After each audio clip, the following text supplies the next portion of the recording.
আচ্ছা, আপনারা আপনারা জানেন যে আমাদের বরিশালে শেরেবাংলা মেডিকেল কলেজের কি অবস্থা এবং ওখানে পরিচ্ছন্নতা সহ বিভিন্ন ধরনের চাহিদার অভাব আছে। আমরা এগুলো কিছুদিন ধরেই গিয়ে এগুলো নিয়ে কাজ করতেছি। কাজ করার পর আমরা আরো বিভিন্ন জিনিস পেয়েছি।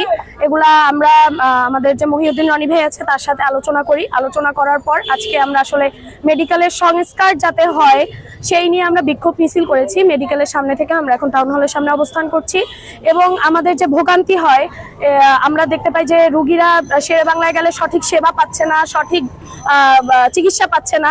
এই এই এই জিনিসগুলোর দাবিতে আজকে আমরা রাস্তায় নেমেছি, যেন পরবর্তীতে যে ভোগান্তিগুলো হয় এগুলা যেন মেডিকেলের যে দূর দূরান্ত থেকে মেডিকেলে যারা চিকিৎসা নিতে আসে তারা এই ধরনের ভোগান্তি শিকার না হয়।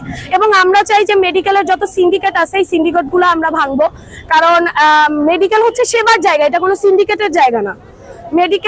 মেডিকেল সিন্ডিকেট ভাঙতে পারলেই যত গরিব দুঃখী থেকে শুরু করে যত উঁচু পর্যায়ে যারা আছেন আর কি মেডিকেলে সেবা নিতে আসেন প্রত্যেক মানুষই একটা সঠিক সেবা পাবে। এবং মেডিকেলে আমরা ওখানকার যারা আছেন তাদের সবার সাথেই কথা বলেছি, তারা আমাদেরকে এই বিষয়ে সহায়তা করছেন।